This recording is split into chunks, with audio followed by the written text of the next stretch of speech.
this was the Treason Act 1351. And I wanted to bring this up just to get your views on, I know we've already spoke about statutes, but this kind of proves the limitations of statutes. Yeah, good to make the point again, definitely.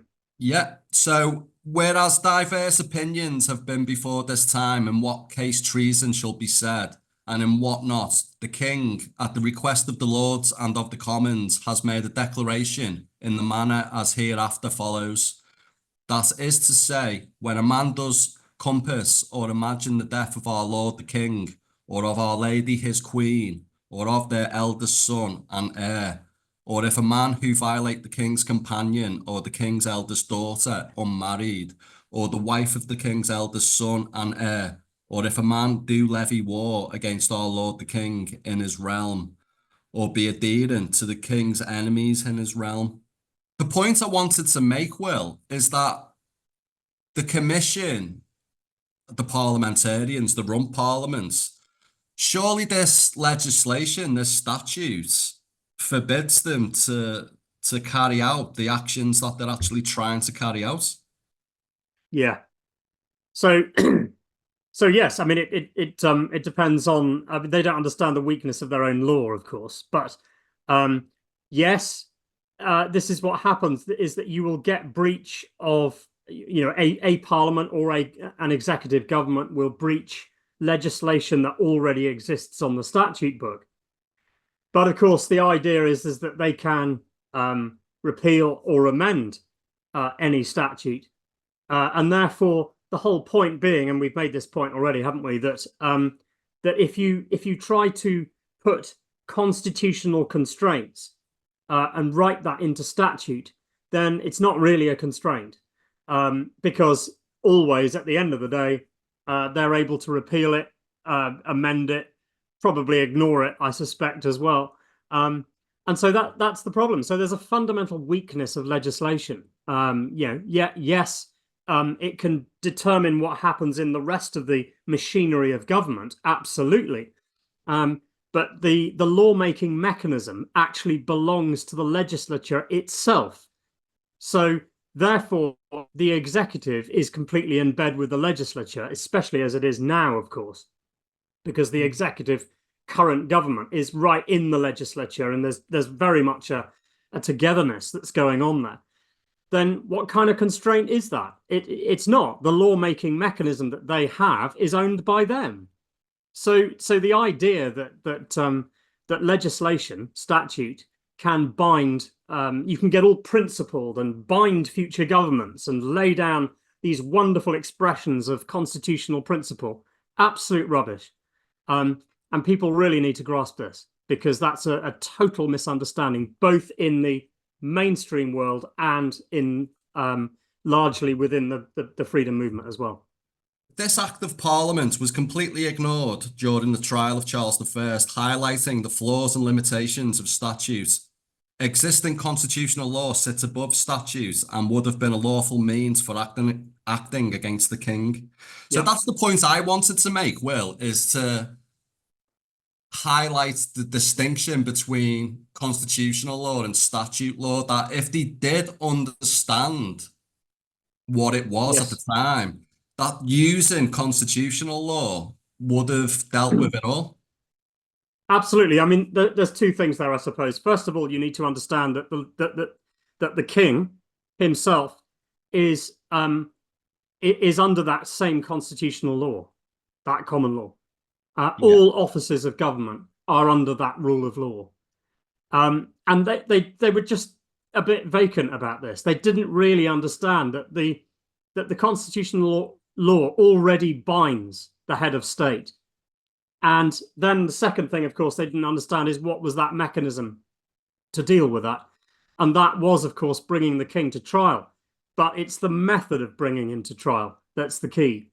It has to be a repetition of the Runnymede event in 1215, which is that the peers of the realm have to, with the assistance of other people of the state, other important figures who have acted morally and with integrity, because you can't bring somebody to trial and judge them unless you also yourself, as the other party, have behaved whiter than white and immaculately, and are beyond reproach, if you like, because you can't judge somebody if you're not also like that. If you've introduced the weakness of hypocrisy into your own position, then you've immediately destroyed your moral high ground at that point. And so therefore, and of course they'd gone too far with this. There was hatred on both sides. They'd become so identified with their position, and their emotions were running high. The stakes had got high as well. And so now you had a situation where you had the parliamentarians on one side and the king on the other, and it had just become a battle between two parties.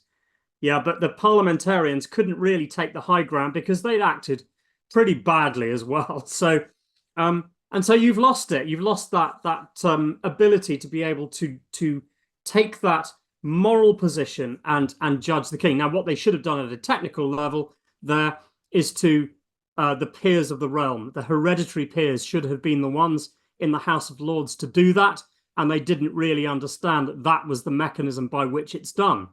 Do you think, well, with what's happened with the Great Charter, I know we've spoke about, the principles of common law were already in place before. Yes. Do you think the slow dismantling of the Charter and the confusion around what we've already discussed, the statutes and all that, played a part? Yeah, I think it's a whole range of things. And this is the problem that we've got in that, people are frustrated because they want the Constitution and the rule of law to provide a quick, easy solution. And, but actually when you yourself as the people have played a massive part in the forgetting of how it works. And this is what I've said about the remembering. And in fact, actually, there's quite an interesting article actually done by one of our contributors, LW, called "When is a Facade Not a Facade?" Which is quite interesting. This one little paragraph, which absolutely encapsulates it. So, and I'll explain it afterwards. But if a king takes an oath to govern according to the law of the land, that is what is meant by the laws and customs, he must have the power to repeal a statute if he sees that it is not working in accordance with the Constitution. If a king was acting unlawfully, then he should have been brought to account, not the Constitution changed in order to clip his wings. Essentially, that's what we're talking about, is that he's under the law. And therefore, if he's under the law, bring him to account under the law and do it properly. Don't just get angry about it and become an enemy. That's the issue. And they just didn't understand it. They didn't remember how it was supposed to operate. There's another section further down, which I won't go to now, but it talks about the remembering, which is very much attached to the peers. So the peers of the realm, in a way, and that's the importance of these long-term positions. Yeah. Yeah, in a limited monarchy as opposed to a republic, is that in a limited monarchy, you've got a respect for these long-term positions where people are not easily bribed in the short term because they're not connected to the day-to-day political affairs. They're removed from that. And that's important. And the peers of the realm were very much about that. They were not easily bribed in the same way. They had not only life responsibilities, but multi-generational attachment to the concerns of the realm. And when you think about it, if they're not doing the remembering, if they are not our elders, if you like, which is what they're supposed to be, and doing that remembering, then gradually over time, my goodness, if they don't even remember how the Constitution and what their central purpose is in the rule of law, then it's very likely that everybody else is going to forget how it's supposed to operate as well. But people do not understand that even now, today. I'm trying to get that, you and I particularly are trying to get that message out, but people are still missing the point, not understanding it. I suppose it's easily done, isn't it? Because even today, 2024, some people still believe that we haven't got a constitution. Oh yeah. I mean, you still get, well, we don't even have a constitution, or the other one that comes out is that it's an unwritten constitution. And the interesting thing there is that it actually is a written constitution, but the sense of it you see, what it really is that the truths that are contained within the Constitution are not man-made laws. That's the whole point. Which is why, in a way, you could say it's an unwritten constitution, because, as we've said, the 1215 Magna Carta was not the thing that created the Constitution. You know, our inalienable rights do not rely upon the great deeds and writings of the great men of history. Okay, the constitutional principles, the legitimate constitutional principles, exist because it's just true. It's just inevitably true. Right, and therefore you could say, because it's not man-made, you could say that actually it doesn't come, the authority of the Constitution doesn't really come even from the Magna Carta 1215 either. It comes from natural law. Yeah. And that's why you could sort of say it is written, it's expressed, these principles, but even the Magna Carta doesn't have the right to start them, to invent it. And it doesn't have the right to take it away either, which it doesn't, obviously. It's neither. In fact, all it's doing is an expression of what is already true.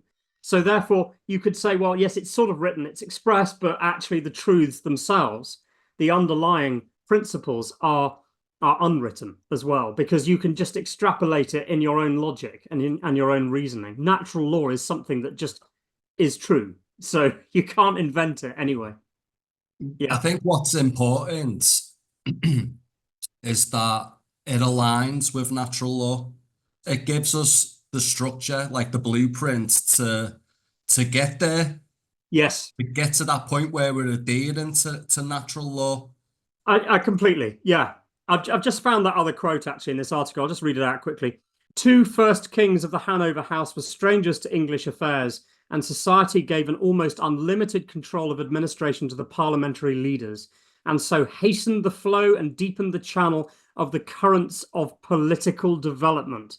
Right, this is a quote from a book, who's a real establishment writer, who was really cheering on the modern parliamentary rule of law that we have now, the inverted one. But he didn't realize that in his writings he was exposing how it was supposed to operate. Wow. And so our contributor in this article writes this: for those who care about preserving and upholding our true constitution, this statement highlights the importance of having in government people who remember and uphold the laws and customs of the land, who know the history, who remind the newcomers of what we hold dear and why, the rememberers. Couldn't put it better myself. Unbelievable though, isn't it? Absolutely Yep. Unbelievable. Yeah. So, I mean, just to remind people, that's an article in the resources section called, and there's an audio version of it. So just stick it on in the background on YouTube, but you'll need to listen, because, you know, it's not something you can just have on as a bit of entertainment. Have a think through when you listen to it, if the viewers want to hear that. But it's called "When is a Facade Not a Facade?" Definitely recommend that. Brilliant. Where I started looking, Will, I started looking at the journals, like the House of Commons journal, Right. Well done. just to see what was going on at the time Yeah. and when and Yeah. how they were getting around it. So this was a court for trying the king, and this was first put forward on the 28th of December 1648. So an ordinance touching the king was this day read the first time ordered, that the said ordinance touching the king be read tomorrow morning at 10 o'clock the second time. The first reading of the ordinance to bring charges against the king in a newly created court of High Commission caused uproar. There were major concerns on the legitimacy to do this, and fears of subverting the rule of law grew.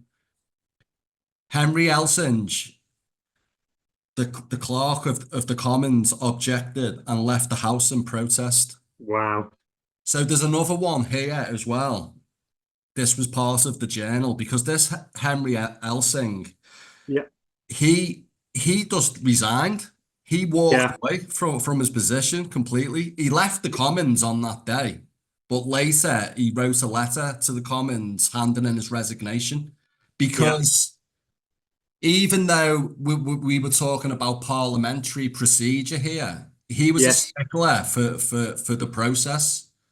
He was a stickler for the broader rule of law. Yeah. Yeah.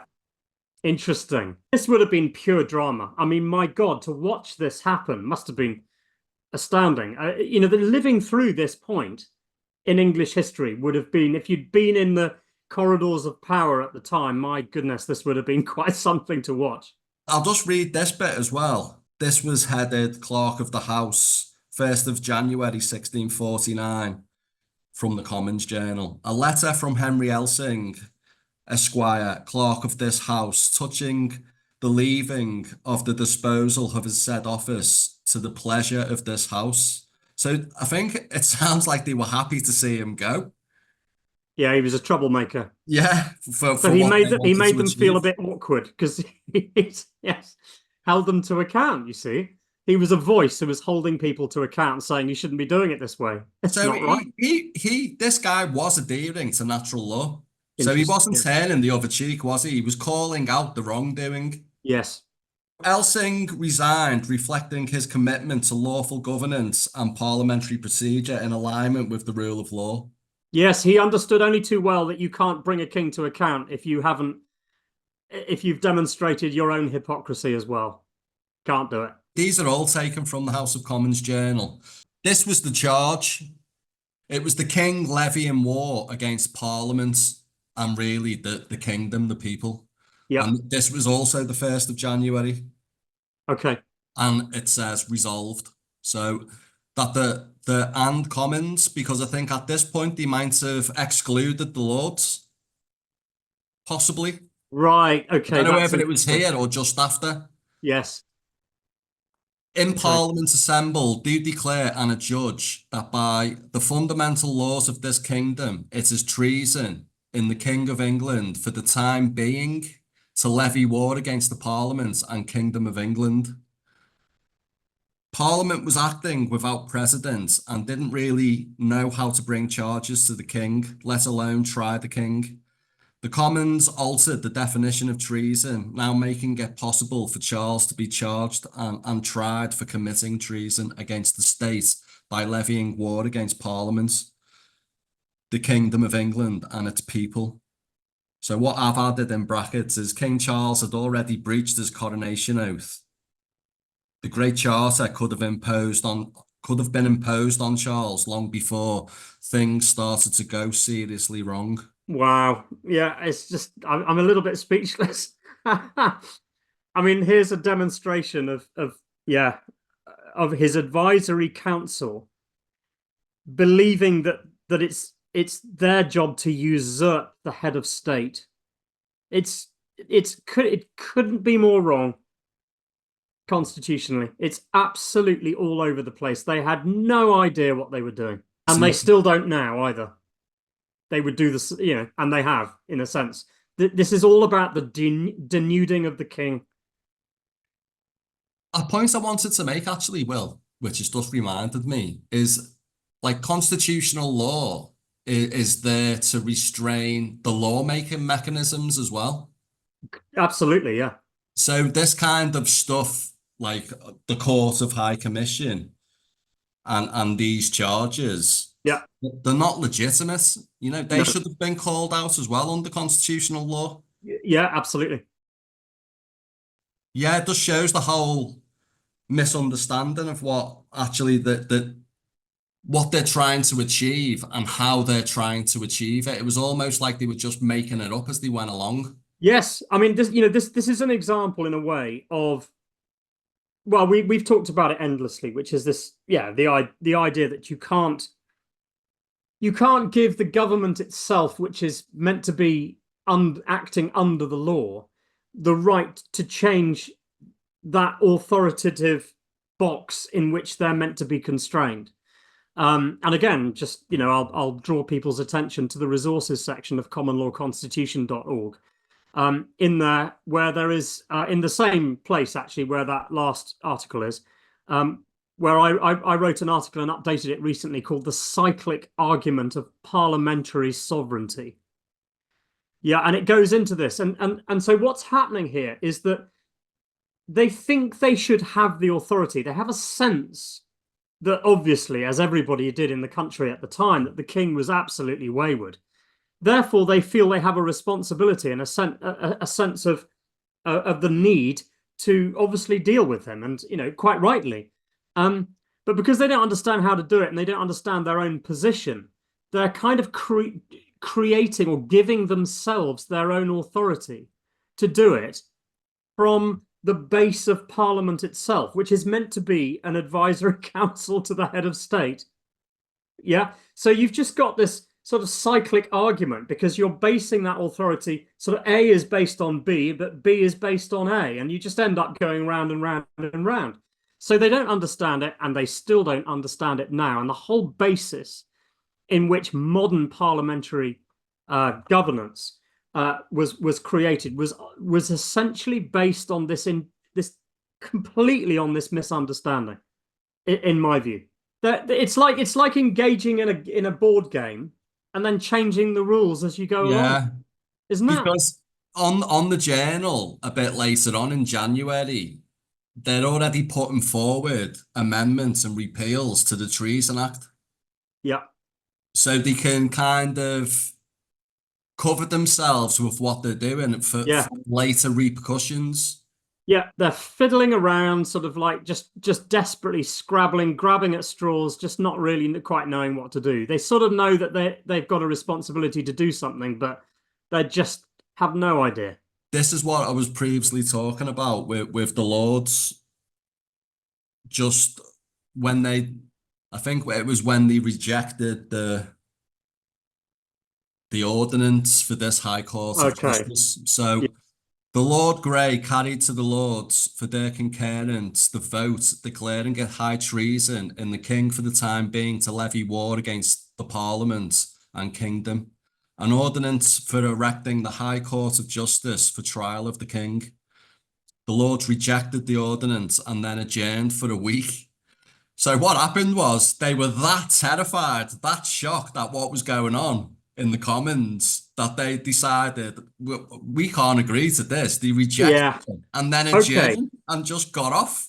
Right, interesting. So they had a sense, because remember that they are the peers of the realm. They had a sense of this was not being handled correctly.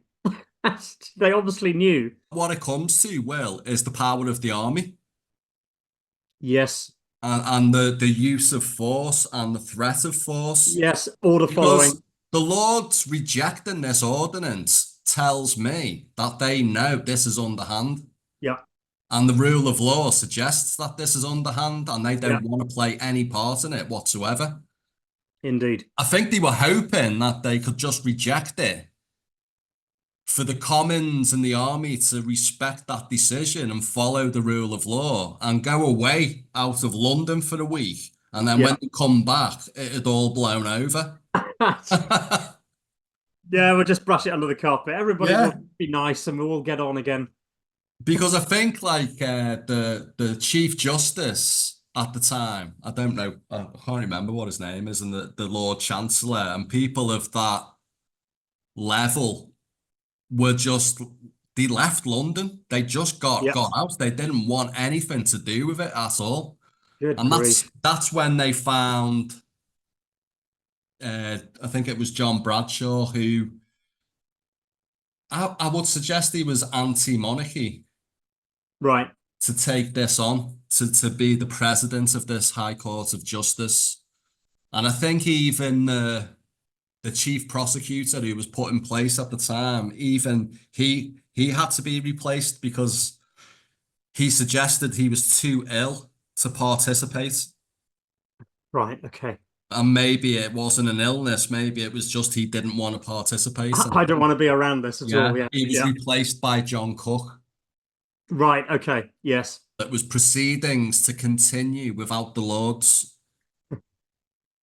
So ordered that the several members of this House and others appointed by orders of this House or ordinances of Parliament to act in any ordinance wherein the Lords are joined are hereby empowered and enjoined to sit, act, and execute in the said several committees of themselves, notwithstanding the Lords do not join with them. It had gone beyond lawful procedure. Yeah, that's called the British understatement, isn't it? I think. This is the big one for me. They'd already decided or envisioned a republic Yes. because this was the 4th of January and it was titled Settling the Government. And Yeah. it's saying it's resolved.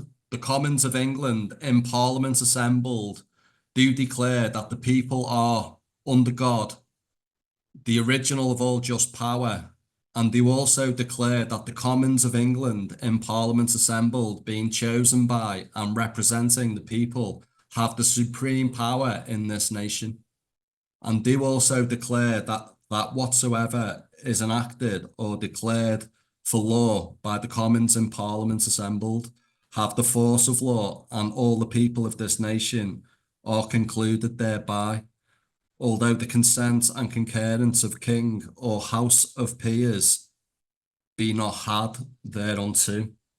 So the Commons had no authority, legal or lawful right to alter the mechanisms of constitutional law under the guise of protecting the people's sovereignty.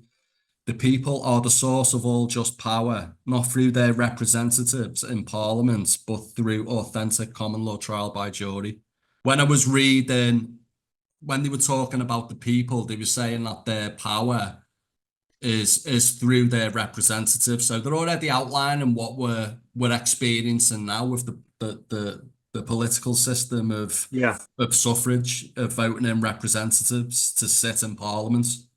Yeah, I mean, the one thing to say at this point, and this, of course, slightly muddies the waters, but it's important to make this point that in order to see voting is a constitutional mechanism, but the key is that the voting is to bring somebody into office as a public servant. That's it. And then public servants, when in office, are supposed to be upholding the individual rights of the people and upholding the Constitution. That's the point of it, right? So the voting is a constitutional mechanism. The problem is this.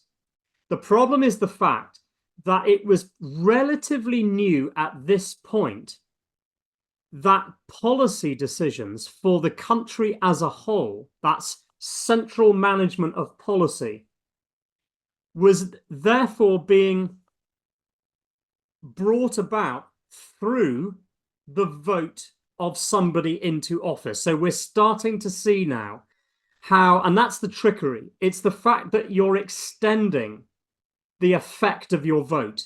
Initially, the effect of your vote is just to bring somebody into office. Fantastic, not a problem, and that could be any public servant, yeah, any public office.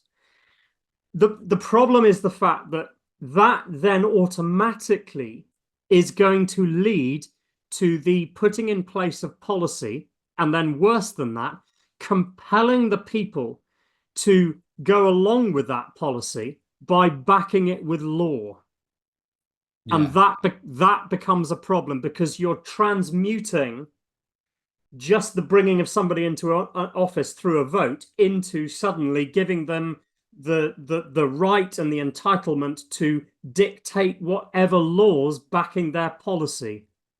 And that's the problem. And the point is that probably at this time, people hadn't quite imagined that that's how things were going to end up, because what was basically happening was that we were bringing about gradually a more centralized, sophisticated nation that was requiring more and more policy from the center. So decision makers in Parliament, who you voted in, now get given the right to enforce that policy through law. And that's the problem. And I don't think that people in the nation at this point really understood the full extent of where that was going to go. Certainly the people wouldn't have done. And even the people in the machinery of government broadly probably wouldn't have understood and didn't understand clearly in their own minds the difference between those two. You can't enact policy as a result of a majority vote and then impose that by force on the minority, because you're breaching free will. And they didn't have clarity understanding the difference here. So you're bringing about a collectivist situation. Absolutely right. You're bringing about a collectivist society. Spot on. How did they come about to make them constitutional changes without the people? Well, yes, they couldn't. I mean, obviously, at this point, as we've discussed, they didn't have the authority to do so, so it's illegitimate. These alterations and changes in the rule of law are illegitimate. Absolutely no question. It's upending the constitutional principles. And Does yet, most people didn't understand or spot the fact that that is what they were doing. They're just brushing it under the carpet, imagining conveniently that what they're doing is okay. what happened as well during the Restoration when Charles II was brought back to the throne was basically that whole era of being a republic was just null and void. Yes. It just basically said everything that had been done during that time was illegitimate and was just Yeah. being repealed. It was Yeah. just being brought back, you know. Yeah. Only then to, because the fact that they'd admitted it was all illegitimate, but then sowing the seeds for more illegitimacy to come thereafter as well. So I know it's crazy. it's It's just breathtaking. yeah, it's just like we spoke about that pendulum swinging from king to parliament. It's just that's what it is, isn't it? This is Yeah. what's going on here. Yep. It's not, I don't think the people have any say or involvement in any of this. No. You know, because anything constitutional, a change in constitutional law has to be, you know, a convention of the people, surely. Yeah. Yes, and I mean, essentially, what is it that props up ultimately the rule of law?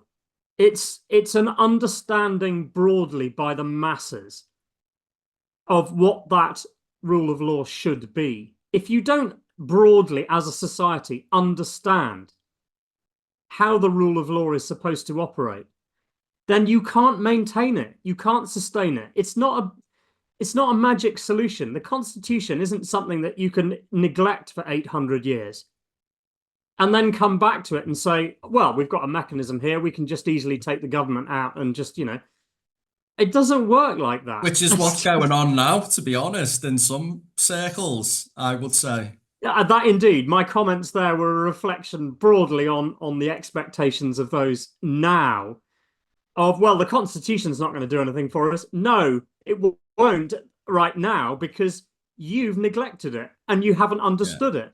Exactly the same as what was happening in this century. And you haven't learned anything.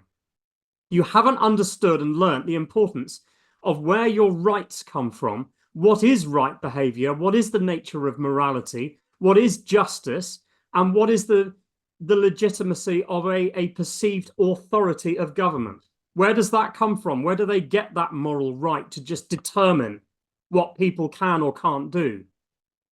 And people are unclear on it.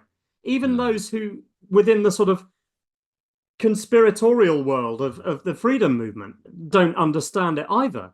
And yet you would expect those people to take the biggest interest in this, surely. But no. Yeah. They're not understand. They're not making efforts to understand the essential building blocks of the rule of law. And there are many, of course, dangerous voices who are muddying the waters and confusing it as well. Yes. We've had James I, who is an out-of-control king. We've now got Charles I, who is almost more of an out-of-control king. This is an extension of the divine right of kings, where kings just got it within their head that they thought that they were the ultimate authority given by God, and they could do what the hell they like. That's the sense of it, isn't it, really? We're at the most extreme part in English history, the most autocratic attitude of the kings, and they were behaving abominably, way outside the law. And now we've got a growing establishment within Parliament that is reacting against this, understandably and quite correctly. They're appalled by his behaviour and his intransigence and belligerence and stupidity and ineptness, all of that. And so we've got a growing resistance against that. but against a backdrop of them not understanding the rule of law properly and how it is that they are supposed to handle it. And because they've just got a hatred for him, they've sort of lost the moral high ground by adopting a hypocrisy. And so we've got this kind of growing problem of now, in a way, just two parties that are just hating on each other, essentially, instead of one party correctly rising above and standing on the moral high ground and judging him properly and understanding what those mechanisms that are supposed to be of the rule of law of the Constitution. They didn't understand it. They just were hating him. And we just got this sort of out of control chaos instead, which then is leading now to a trial of the king, but in the wrong way. And so now we've got one or two members of the British establishment, or the English establishment, I should say, at this stage. We're not Britain yet, who are uneasy about this. They know and they sense that the legitimate concerns of people in Parliament have not been handled properly. They're not dealing with this situation with the king in the right way, and they have concerns about that. And it's just chaos is developing here. And by the way, I do think that unlike the later problem, we're leading here to, sorry, just to finish that off for the viewers, that we're now leading to the point of the interregnum, or the Republic, which was what, 11 years, wasn't it? Is that right, Damien? I always forget the time. I think it's 11 years. The Restoration was 60, wasn't it? 60, yeah, so we're talking 49. So we're talking 11 years. Yeah, you're right. 10 and a half, 11 years, something like that, of where we're going, and we're going to talk about that in another section, but we're now leading to that point where they think it was justified in not only taking the incumbent of the monarch, that is the current incumbent, and dealing with them properly. What they're now leading to instead, unfortunately, is a removal of the very office of head of state, and thinking that they have an entitlement to decide to alter the Constitution fundamentally. And this is only the first time in this century that this is going to happen. Yeah, so we're just on the cusp of the Republic coming into place, where we have no king. Just thought I'd nail that one down. We're actually talking about the rump parliaments as well. So we're talking about all the moderate members had been removed at this point. So even the moderate members who supported the king weren't present. So you're talking about parliamentarians who wanted not so much to execute the king, but they wanted some sort of change. But they were even shaky about this. About how to do it. Yes. Yeah. Yes. And because they didn't understand, you had sensible voices. Quite right. And well done for making that point. I didn't make that point. You're absolutely right. The moderates were a key faction within Parliament who had more sensible ideas. But even they themselves didn't understand the constitutional mechanism by which this should be achieved. Awful situation. So on the 6th of January, they went ahead with it. They passed a bill to establish the High Court of Justice.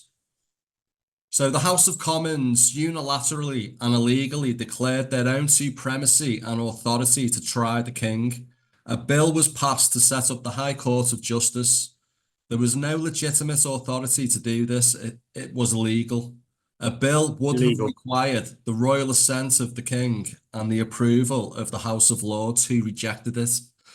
The House of Commons illegally granted themselves legislative, judicial, and executive powers regardless. The prosecution was led by Solicitor General John Cook. John Bradshaw was appointed President of the High Court of Justice. This was the highest judicial position, and Bradshaw was the only judge radical enough to be persuaded to take on such an unprecedented role. So I've put in brackets, the Great Charter was either ignored or massively misunderstood. And I'm referring to the 1297 rewrite. I think this is what people were actually looking at. They were looking at statutes. Yes. The Lord Chancellor and the Chief Justice both fled London. rather than play any role. So I mentioned that before. Tensions were so high with what was going on. Fear was just, people were starting to get a bit hysterical about it and Yeah, just didn't want to play any part. yeah, yeah. I mean, absolutely. And actually, had they done it properly, and you would have had the groundswell of support had it been done legitimately. But this is an indication that it wasn't legitimate. This is an indication that you're really not taking the broad mass of people with you. You're contriving it, essentially. Yeah. And very different from the 1215 Magna Carta. In the break, I was talking about the Ladybird Book of King John and Magna Carta.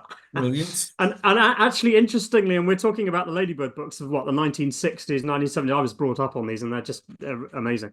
But did they get it right? Not completely, actually, didn't quite frame it right. But interestingly, what comes out of this is a sense of the legitimacy of the 1215 Runnymede event because of the support that they all had. This is the support that was gained at 1215 in Runnymede compared with now. Yeah. Advised by the wise archbishop, the nobles had realized that the quarrel with the king, it wasn't really a quarrel, it was just that he was out of control, so they didn't quite characterize it correctly, was a matter which concerned everybody. They made sure of the support of the Lord Mayor and the citizens of London, as well as the burghs of towns and cities all over the country, from the shires, yeomen, and freemen, equally opposed to the king, gathered at Stamford at Easter. They found the nobles waiting with 2,000 armed knights. John was at Oxford with his foreign mercenaries. The nobles submitted their claims to the king, and we are told that his fury was terrible to see. You wish to take away my crown and make a slave of me, he shouted. The nobles looked on unmoved. With 2,000 knights at their command, they had nothing but scorn for the king's rage. Right. So, it's beautifully put. It's lovely stuff. But they had the support. Yeah, Yeah. because they knew they needed that support, and they knew they needed to do it correctly. As opposed to here in this situation, it was quite the opposite. Totally lacked legitimacy. There's a few points that I want to make. It's just going back to that, Will, about the correct mechanisms of, how a bill is, first read and then it's passed up to the Lords. It's Yeah, accepted or rejected at that point. That's the first check. And then it's passed up to the king for royal assent. So that's another check. So anything unconstitutional yeah. can be should be refused. The king's got the responsibility and duty to refuse royal assent. Yes. So you're right. You're pointing to the fact that they couldn't actually pass legitimate Exactly. legislation at this point, if you can say legitimate legislation. Yeah, none of it was lawful constitutionally because they'd cut off the head. They're in the process of cutting off the head of state from Yeah. this mechanism, which demonstrates that you've got this cyclic argument again. You can't pass lawful legislation because the very individual in question who is actually ultimately giving it that stamp of approval can't do that and won't do it. Isn't it also treason? Well, yes, I suppose you could say that because you're fundamentally breaching constitutional law. Well, you're breaching constitutional law, but you're also envisioning the death of the head of state. Well, you're envisaging the death of the monarch position. That's, yes, you're right. That would be treasonous, wouldn't it? I mean, it's I- both, actually. Yes, but if the king, yes, you're right. I mean, if the king himself, can you envisage the death of a completely unlawful, out of control criminal king? Is that okay to do that? Yeah, if he's completely wayward can you envisage that? Yes, and actually you have to because he's a criminal. But can you envisage the death of a king that is acting within law? No, of course not. He shouldn't be So doing if I ask you a question, Will, I don't know whether you know the answer or not. How would that sit in a natural law situation? Would that be seen as, well, how would it be? how would it be judged if like natural law? You know, because we're able to defend ourselves Yeah. and not breach natural law in certain situations. But, you know, is this legalized murder? Yes, I suppose it is. I mean, they're giving themselves legitimacy and entitlement in to do all kinds of things here, aren't they? You know, I So know obviously you know, by no means am I suggesting that Charles I was in the right in any of his own actions. You know, yeah, you could say that he sowed the seeds of his own karmic consequences with how he was acting, and yeah. you know, bringing Oh, war completely. Yes. to his Yeah. own people and all that kind of stuff. So he's definitely in breach of natural law. Yes. I mean, okay. So what you're saying is that natural law itself, Yeah. regardless of what man-made law is doing. How does it stand from a morality point of view? How, if we were talking about natural law and this situation in 1649, Yeah. how would it sit natural law wise? Would it Um. be acceptable to Well, do that? well, again, both sides are acting immorally. Yeah, So you've got a complex, incredibly complex situation, and natural law is complex, by the way.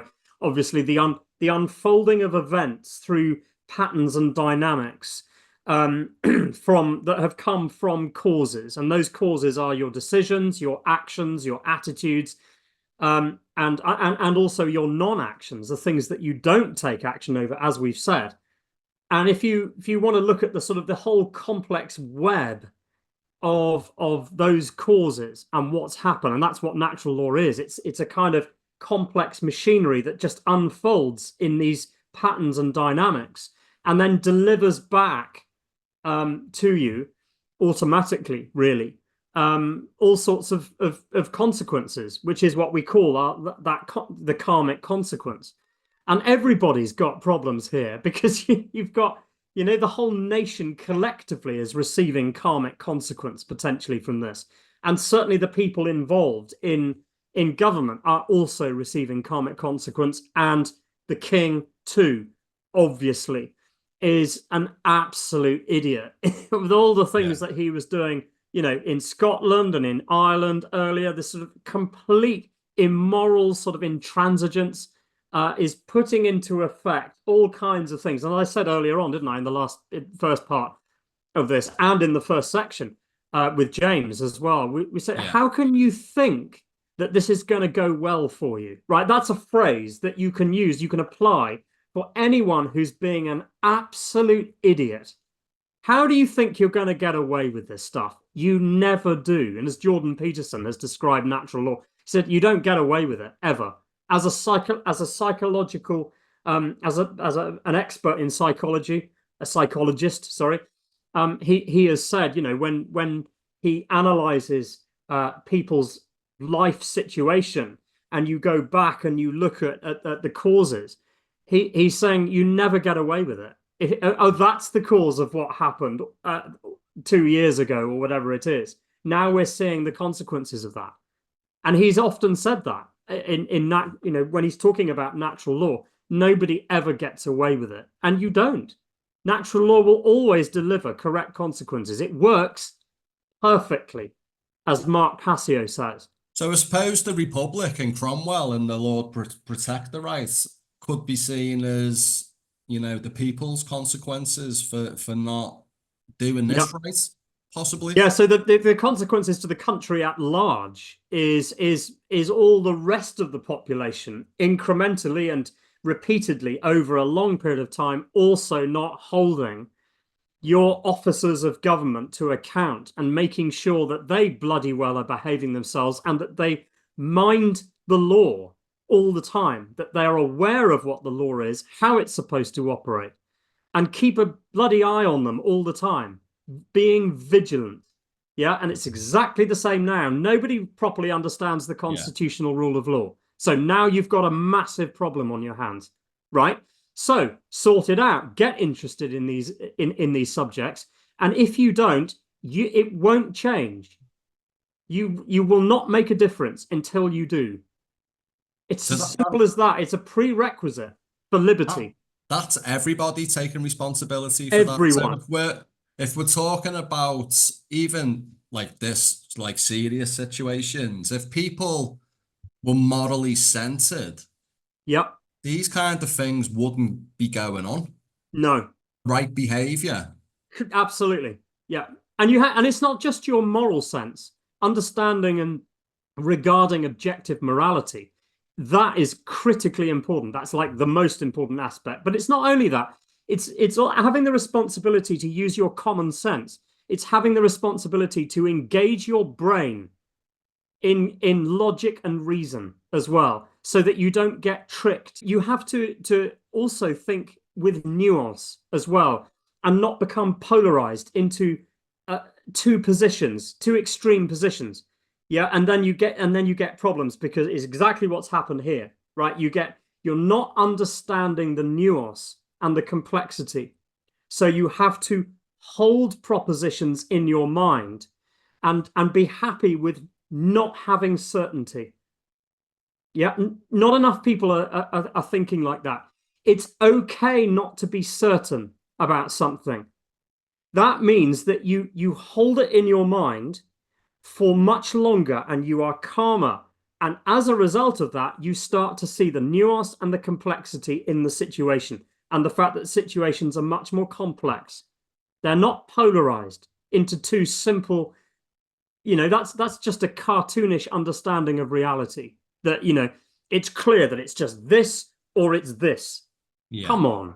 Yeah. And so that's what's happening a lot of the time, is that people are not being mature, because one of the signs of spiritual maturity is where you don't polarize into those positions, but you hold those propositions for longer in suspension in your mind for longer.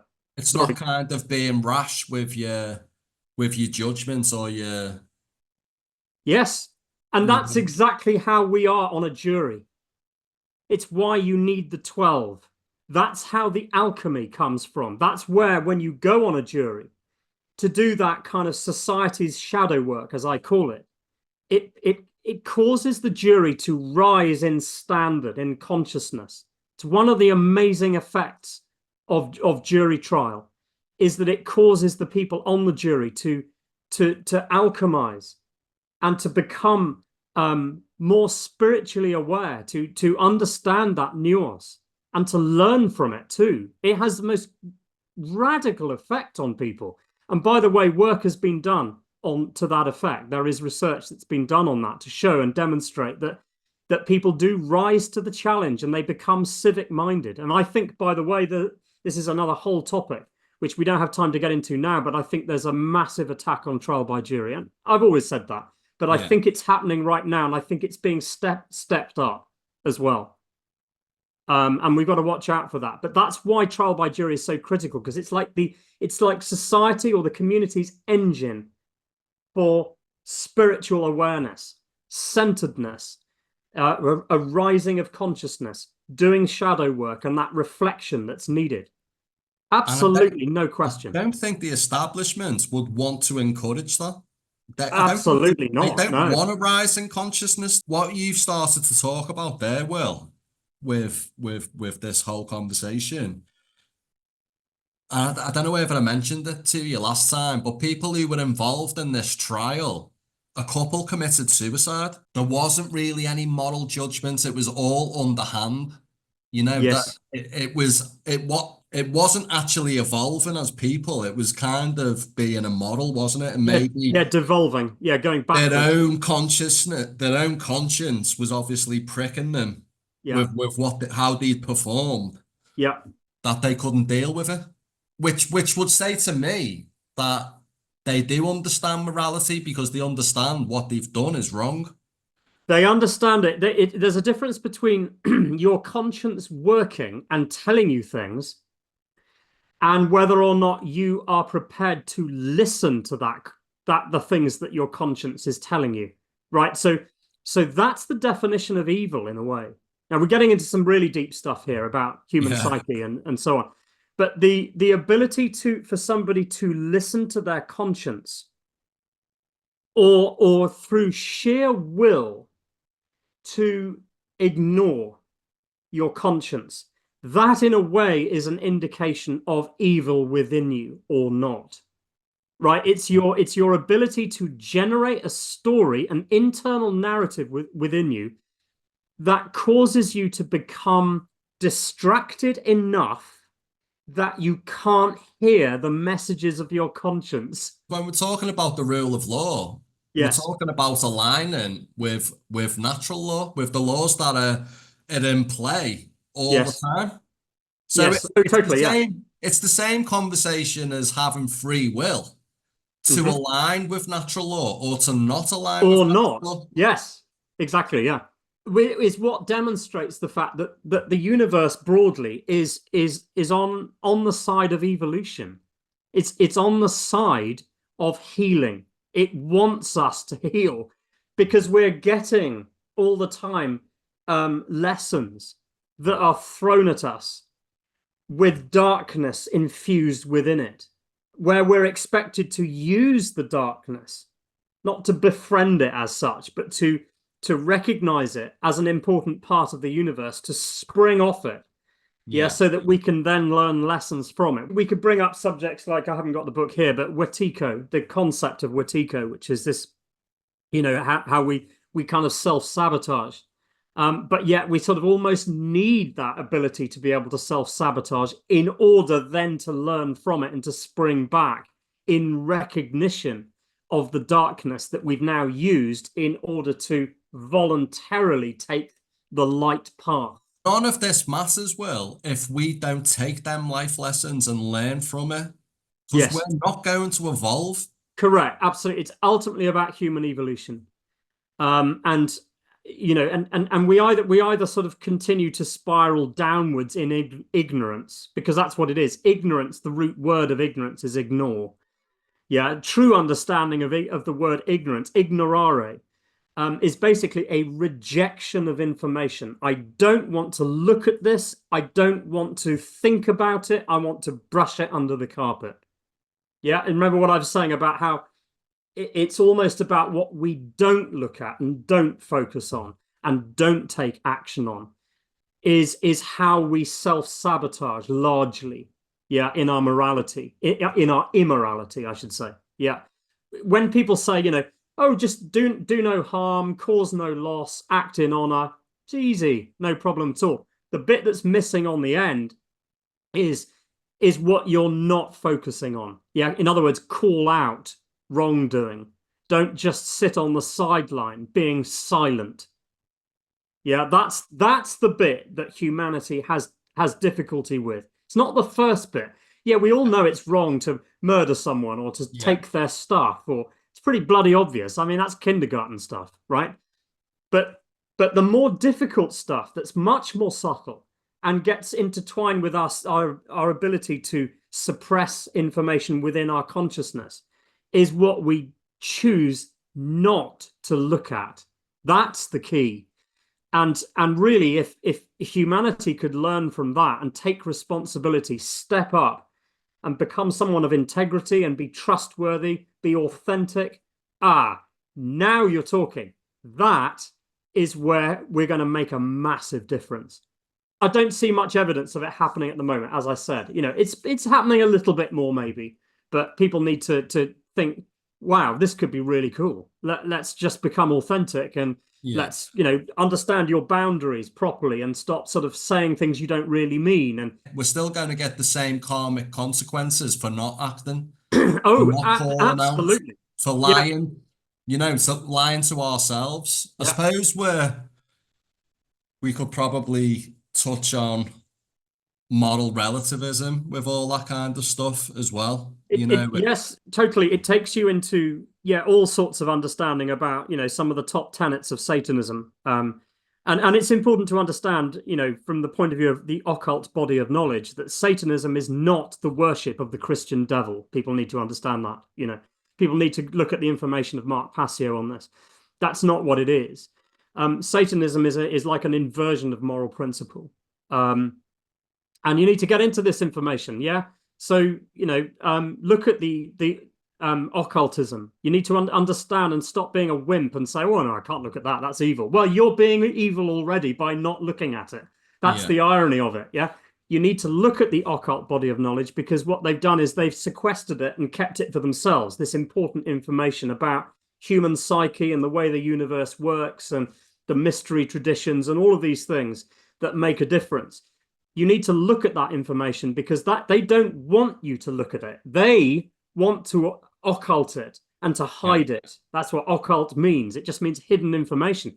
They want to hide it in order to create an imbalance, so that humanity can't raise itself and uplift itself out of the situation that it's in right now. That's what natural law is all about. It's about stepping up and in self-improvement. But you won't do that. You won't create a change in your community and in your society until those underlying conditions and the internal narrative and worldview is altered.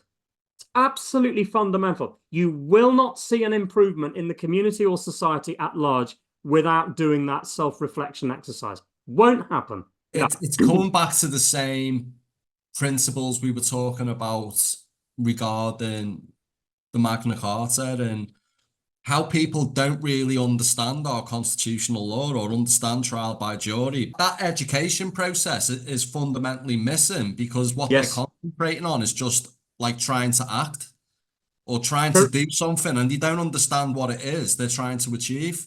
Yes, your actions at a system level right now, just in procedures or whatever, are not going to have the effect. Won't happen. You're misunderstanding that this is about something much deeper. And until those deep changes happen in attitude and understanding and in principle, in your very ideology, and you manifest within you an individualist philosophy and reject collectivism, which is really what we're talking about here. Until you understand that at a deep level, you haven't a hope in hell's chance of making a difference. Not only within your own life, but within the collective as well. It's not going to happen. And I'm not saying it's not a challenge. I find it challenging too. You know, I'm not standing here from a from a position of, you know, standing in the pulpit and, you know, kind of, or the only difference between me and most other people in society is that I've bothered to take a look at this, and I've realized that the deep causes are something utterly different from what most people are looking at. That's the only difference. I've still got loads of stuff that I need to look at personally within myself, and, you know, but it's the recognition of that, at least to begin with, that is what propels you into doing something about it. You have to kickstart it, don't you? You know, definitely, that starts with self, really, doesn't it?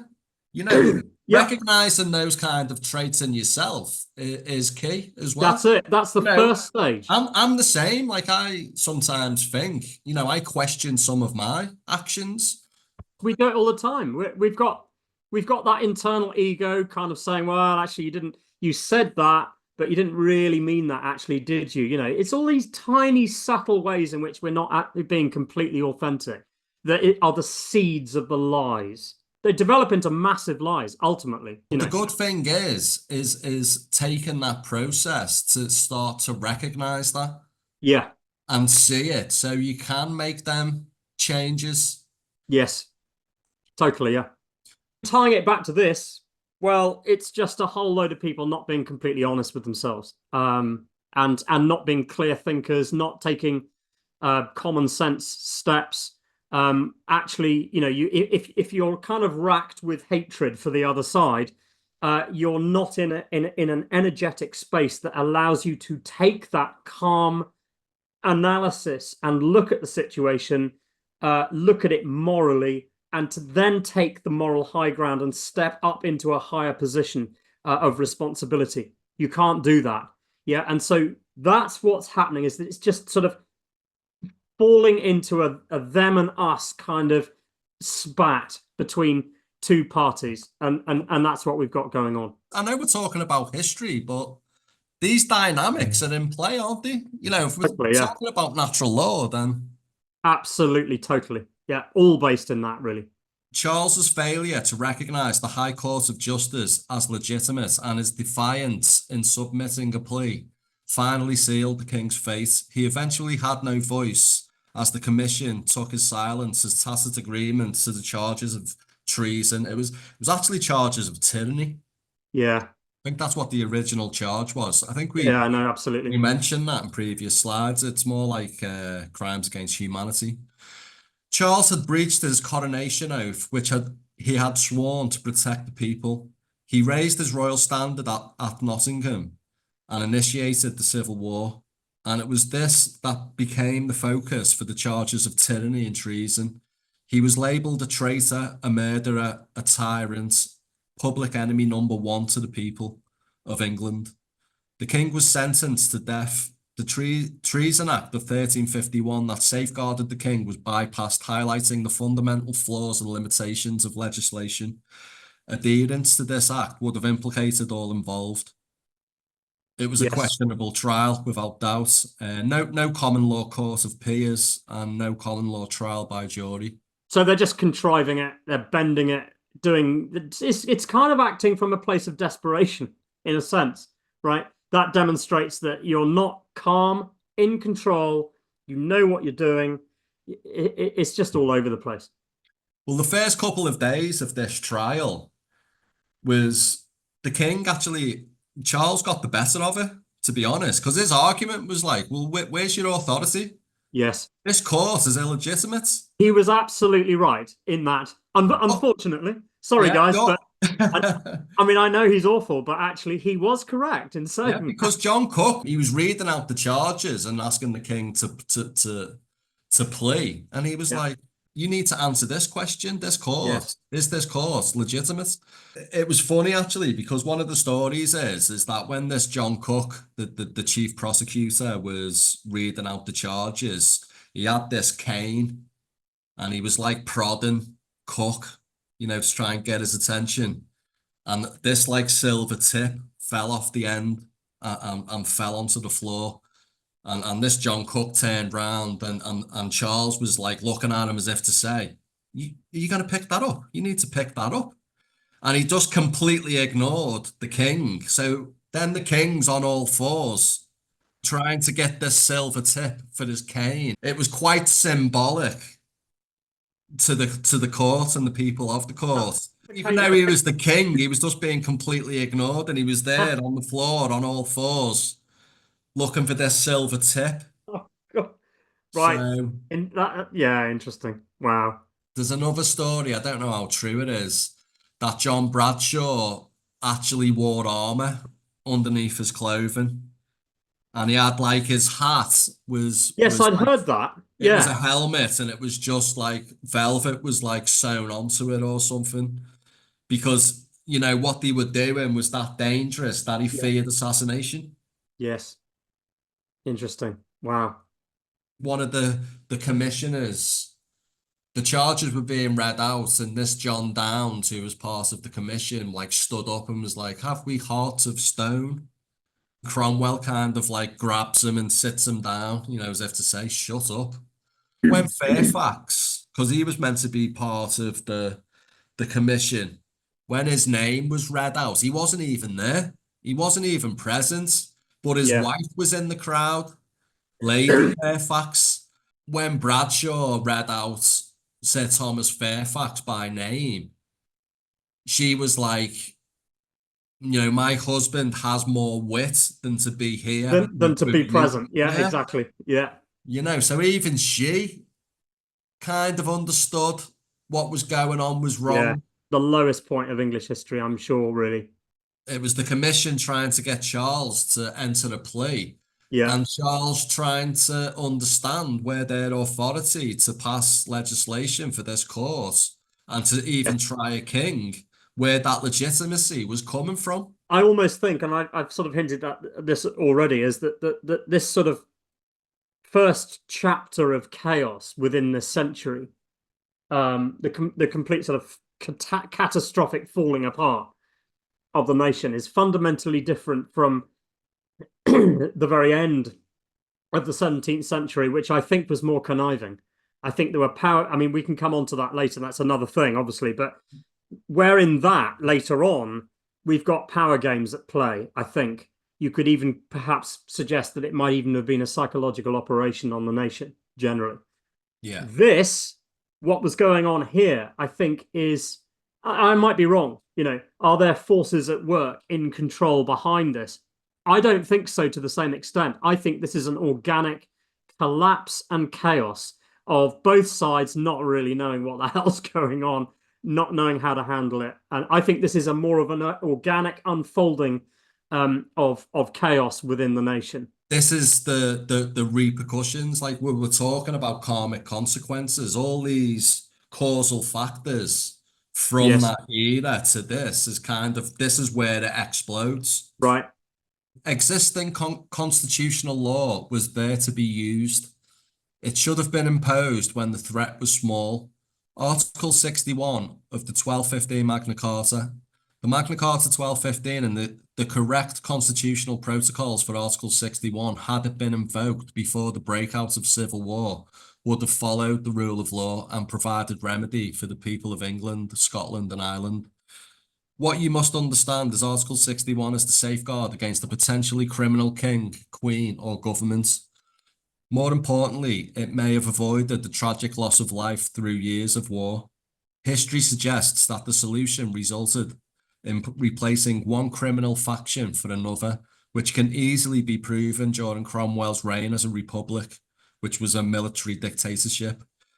Cromwell's setup made the House of Commons judge, jury, and executioner. The setup of the commission, the act that was passed to erect the High Court of Justice, and the actual charges, without following any sort of procedure. Yeah, I mean, there's a very interesting quotation, which I should read out actually from this book, Verdict According to Conscience by Thomas Andrew Green, which is, now the interesting thing about this author is that he actually a little bit sort of plays down the proper understanding of the rule of law to some extent. But there's a chapter where we're talking about the levelers, and just to go back to the levelers, and that's going to come up more and more in the next section. But at this point, because we're talking 1649, aren't we, here? So at this point, a whole load of tracts had been written by John Lilburne, who we've mentioned already.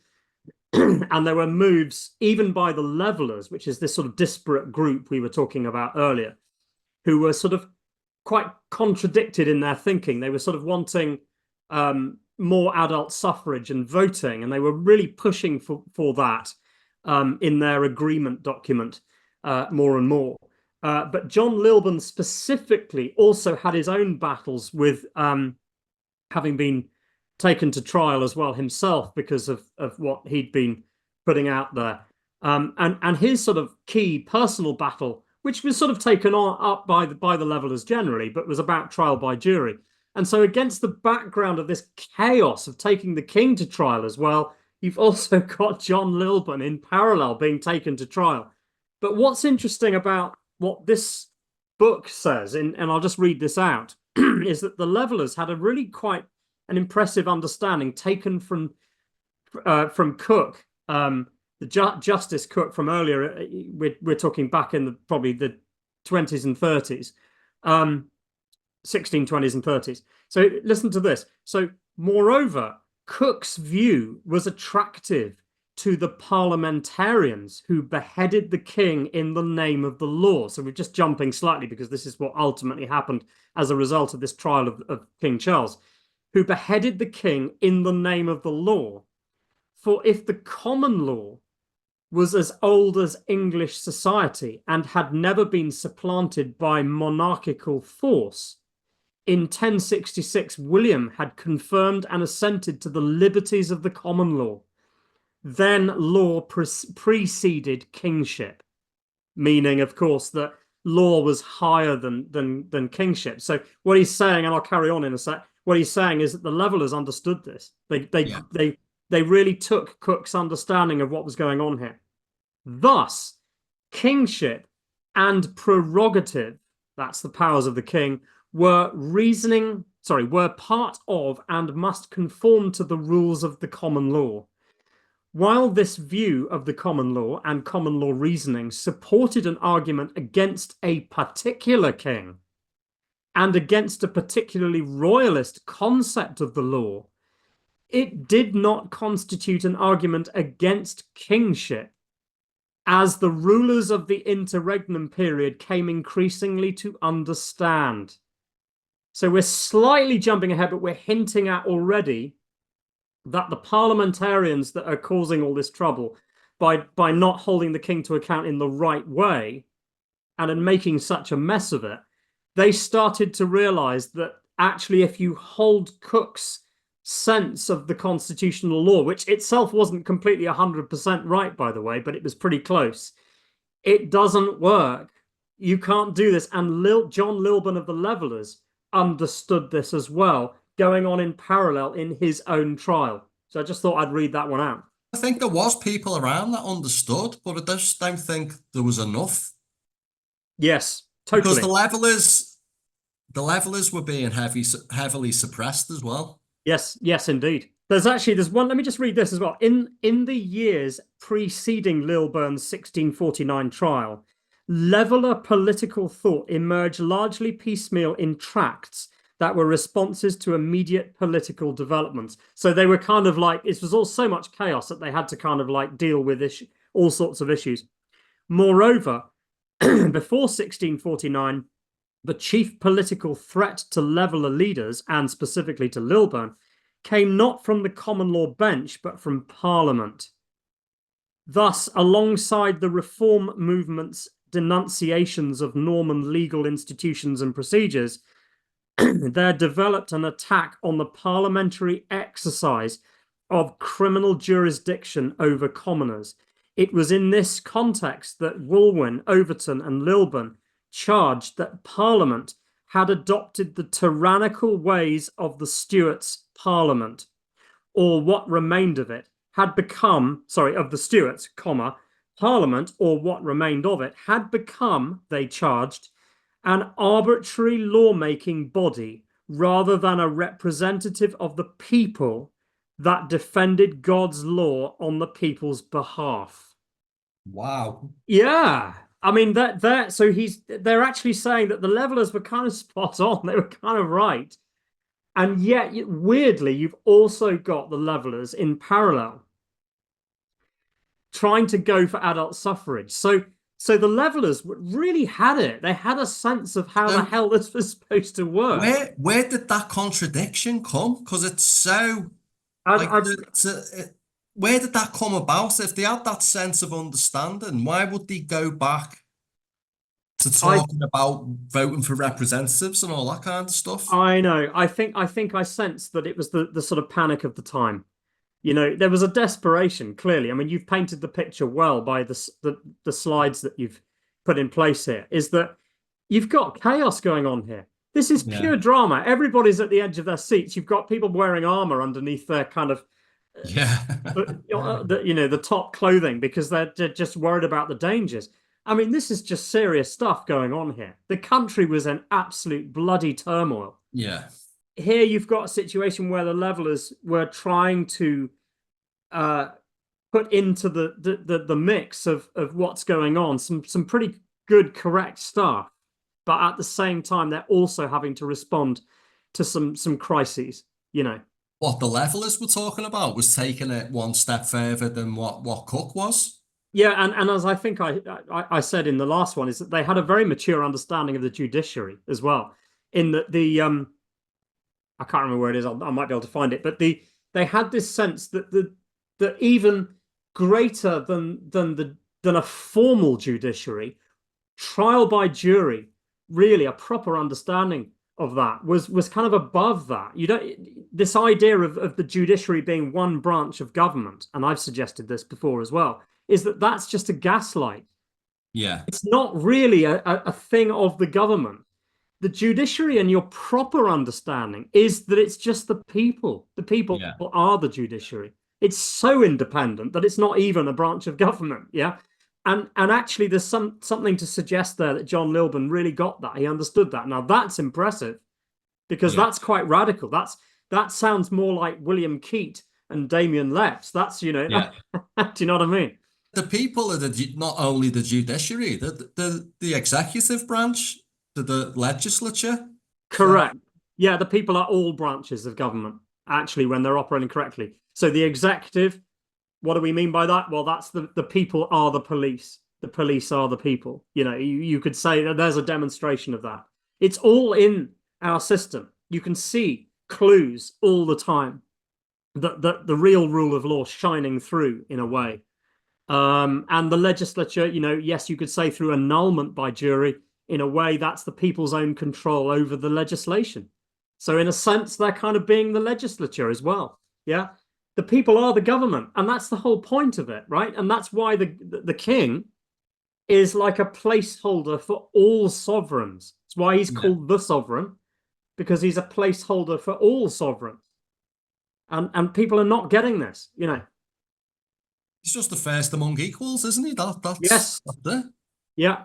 Yeah, they don't like phrases like that now in the establishment. If you start using, you know, the king is meant to be the first among equals, that means he's got a prerogative and powers, and he's meant to be using them. It's not just that he has a right to use prerogative powers, he's got a duty to use them as well. Sorry, Parliament, I know that's a bit inconvenient for you to hear that, but actually that's the way it's supposed to be operating. Even the way that's come about, his position as ceremonial, and that, you know, he's not meant to be involved in political stuff, but he actually is.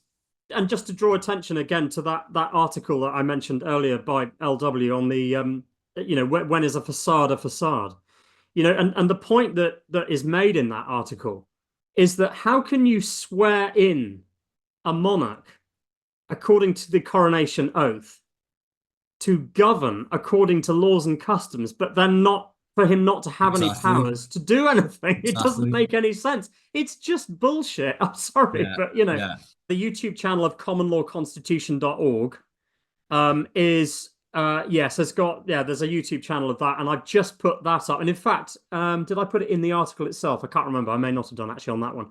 I'll leave links in this video as well to go to both of them.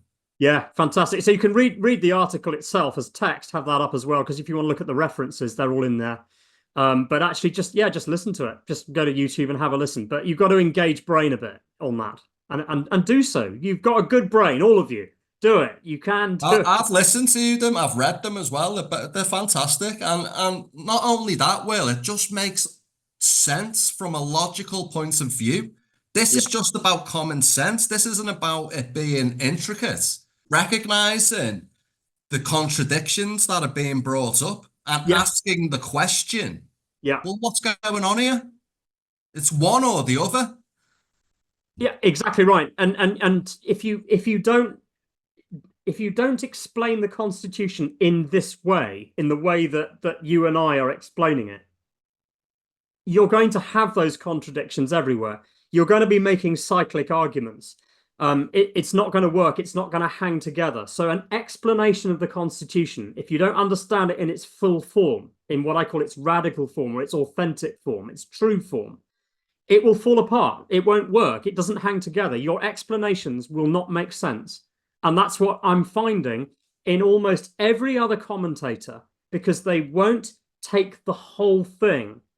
And like, for example, understanding that the 1689 Bill of Rights was a culmination of a lot of trickery, and, you know, it doesn't make sense. It might make sense for the moment in court. You might be able to use maybe the 1689 Bill of Rights and persuade the system to go your way. But you've got to be very careful doing that, because what it's doing is it's entrenching the idea that the constitutional authority comes from a piece of legislation. And we've demonstrated it endlessly within these talks that that's a total contradiction. You can't have that. It's absolutely upending the rule of law if you try and claim that. It's feeding a lie. So if feeding a lie. If people were to use that, go down that path of the Bill of Rights, then they need to correct that usage. This isn't the constitutional authority either. Right, exactly. And it's the same with the 1297 Magna Carta. It's not the 1297 Magna Carta, the Edward I statute, Confirmatio Cartarum, is not a version of Magna Carta. It's not a version of anything. Yeah, it's just an expression of the constitutional principles by Edward I at the time. Yeah, but it doesn't replace the 1215 Magna Carta, because the 1215 is not legislation, can't be repealed, can't be amended. It's out, it's beyond the reach of Parliament. It's just reflecting the principles. Exactly it. Yeah. It doesn't mean that they can start taking it apart and making people believe that the underlying common law is being removed. Yeah. And the people themselves are assisting in that exercise of making people believe something incorrect. The people are doing that too. Members of the freedom movement are also assisting in that exercise. Sort it out, guys. Get it straightened out in your heads, because you're making the situation worse by doing it. This guy, I kind of pinned all my hopes on this guy. You know, probably before I'd come across Lilburn. Yeah. Because he was, I say this, but he was the general of the New Model Army. So he did have clout. Yeah. And I can't help but feel a little bit disappointed that he kind of chose to walk away. I think it was a bridge too far for him, wasn't it? He didn't have enough support around him. As Fairfax raised one of the last surviving original copies of Magna Carta, he breathed reverentially, "This is that we have fought for, and with God's help, we must maintain." I'm getting the impression that he understood Magna Carta, that he knew about Magna Carta, and people spoke about Magna Carta. Yeah. And don't forget, we'd already had Cook as well earlier in the century as well. So, yeah. So Fairfax was a proponent of individual rights and liberties, which was reflected in his actions and beliefs during the Civil War. He was committed to justice and the rule of law. Fairfax's respect for Magna Carta and his opposition to arbitrary rule by the monarchy demonstrates his commitment to protect individual rights. He was known for his honourable conduct and efforts to ensure that the new model army operated under strict discipline and respect for civilian populations. Fairfax's refusal to play any part in King Charles's trial and execution, along with his eventual resignation from his command, highlighted his dedication to legal and moral principles over political expediency. I would argue that the correct constitutional protocols to impose the Magna Carta 1215 on Charles I may have avoided civil war and the tragic loss of life that occurred during this terrible time. Fantastic conclusion. Absolutely spot on. This guy's definitely, by the sounds of it, got morality pinned down. Yeah. You know, he had moral principle, and he had a good idea of the correct rule of law. Yes. I would suggest. Yes, it's a real shame. It's very disappointing. But I suspect that, as I've been saying all the way through, the stakes got too high, the situation became too dangerous, and a small number of people who really got or had a sense, a sort of suspicion in the back of their minds. Whatever, I don't know what level of whether he really knew or whether it was a suspicion, he had a sense of it. It's hard to say. A bit more than a sense of it, I would say. You know, the fact that he's bringing up Magna Carta and reading it out, and, you know, I suspect this guy had a pretty good clue as to what was not being done correctly here.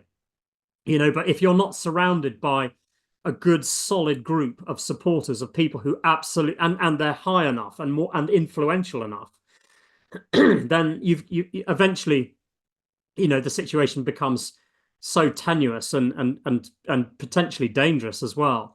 You know, what do you do? And it's very disappointing. You know, the poor guy probably just got to a point and thought, I've done what I can. Yeah. I can't go any further with this. He did re-engage mid-January. Yes. With the petition to the Commons, you know, over a new constitution. But again, this is like, well, if you're holding up the constitution and then you're suggesting that we need to rewrite a constitution, tells me that full understanding isn't there, that all absolutely, the pieces totally. went there. And we're getting that now, Damien, as well. We're getting that now in the freedom movement generally. We've got people talking about writing a new constitution. I mean, it's dangerous. At a time when the population don't understand the existing constitution well, and that it's rock solid anyway in its principles. It's suggesting that we write a new constitution is a dangerous thing to do, you know, and it also demonstrates that you don't understand the existing constitution properly as well. And so people are exposing themselves, in my view, you know. With this lack of understanding and the notion of writing a new constitution, isn't that kind of opening the door to more tyranny? Totally, of course. If we don't understand that, you know, people who are legitimately responsible for constitutions and who aren't, to start off with, we're going to accept anything, can't we? Yeah, I mean, look at the state of knowledge of everything that we've been talking about here.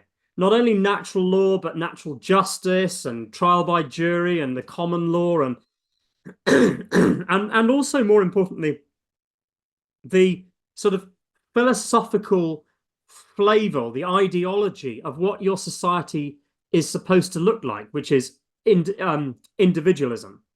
Yeah. If you don't understand any of that broadly as a community, the people at large do not understand that, including in the freedom movement. They don't get it either. If you don't get that, if you don't understand that, writing a new constitution is going to be one of the most dangerous exercises you can engage in, isn't it? I mean, you could accept the idea of a referendum on constitutional law, on something constitutional. And there are lots of people saying, exactly, putting forward the suggestion, oh, we just need more kind of majority rule then. Yeah, we need to vote on it. We need to vote on it, yeah. Absolutely in contradiction to the Constitution. The Constitution doesn't allow for referenda. For that reason, ladies and gentlemen, right? Referenda is dangerous because it's just the opinion of the majority again.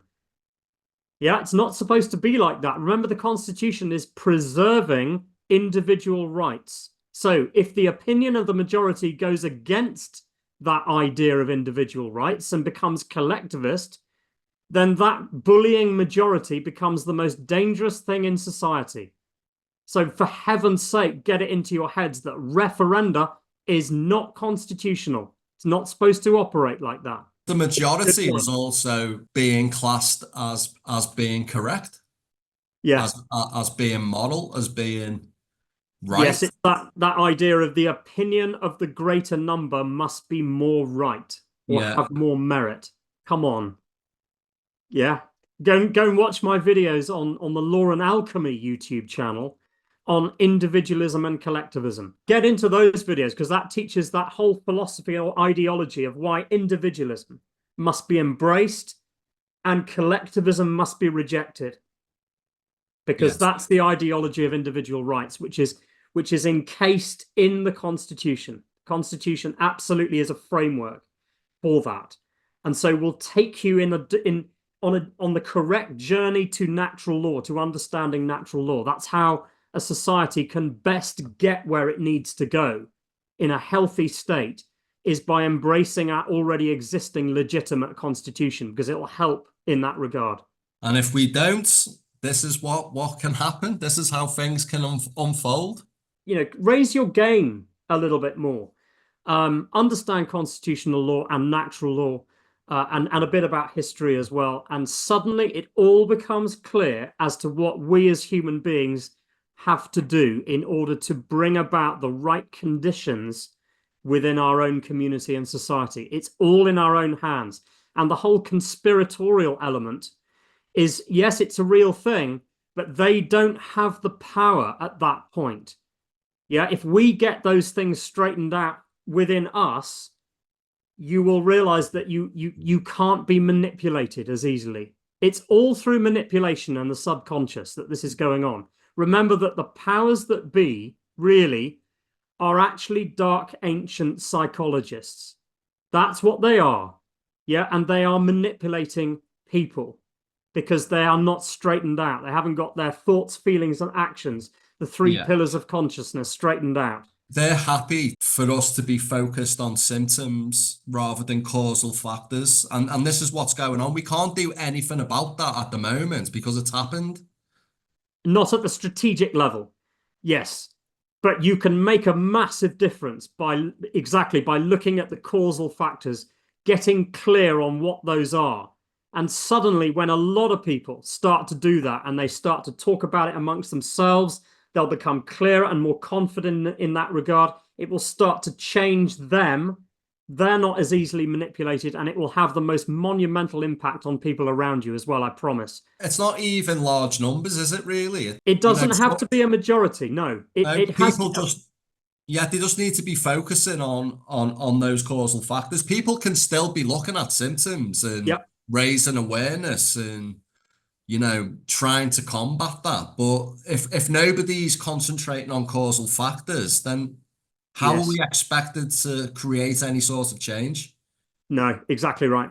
And you are right, it's not a majority. It's actually probably a surprisingly small number in the big scheme of things that could actually make a monumental difference in this regard. So don't dismiss this, because A, you can't anyway. B, there's no other way of doing it. You absolutely have to address the causal factors regardless. So you might as well do it now, sooner, before the stakes get higher and the dangers get greater. Yeah, do it now. Yeah, and then we can actually start to make a real difference. But the real gain, the positive gain, is that you don't just get to return to a relatively liberty-centered society. You also get to gain in a massive consciousness-raising exercise within you as well. It's a win-win. Oh, it's brilliant. So let's do it, you know? The message is, yeah, look at constitutional law and look at natural law and start understanding. As always, thank you. I appreciate your time. You've helped me massively with this series. It's been a great pleasure, and you know, well done all the research, because that's a hell of a lot of work and all those great looking slides, and it's been really interesting. Yeah.